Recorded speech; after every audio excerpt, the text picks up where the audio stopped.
नाचले एला तू ठीक से नाचा गे गे गोरकी नाचले एला तू ठीक से नाचा नहीं तनु पब्लिक भड़कतौगे आ लहंगा के ढोडी सरकतौगे देखी के छौरा छरपतौगे आ लहंगा के ढोडी सरकतौगे देखी के छौरा छरकतौगे। मिक्सिंग बाय डीजे नवीन राज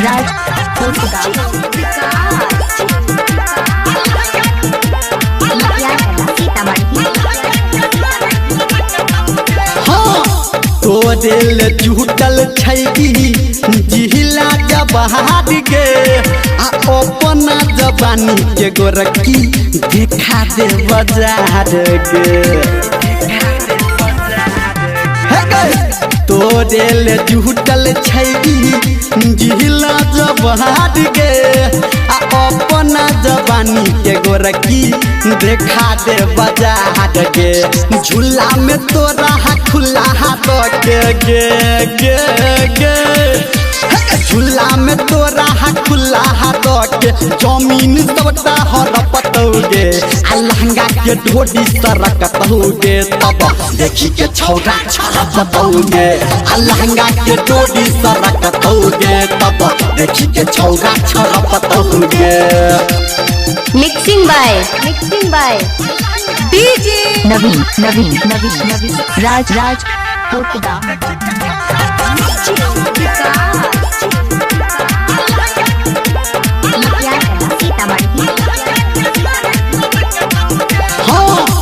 मुसिन जवानी तोहर 16 के उमर के आ डीजे के बेस पे छौरी हिला ले कमर गे कम सिन जवानी तोहर बहली छौ उमर गे आ डीजे के बेस पे छौरी हिला ले कमर गे धर्मेंद्र निर्मलिया कहोगे गे गे राइटर संतोष जयराम कहो सीना तोहर धड़कतौगे आ लहंगा के ढोडी सरकतौगे तब देखी के छौरा छरपतौगे आ लहंगा के ढोडी सरकतौगे तब देखी के छौरा छरपतौगे। बच के रही हैं।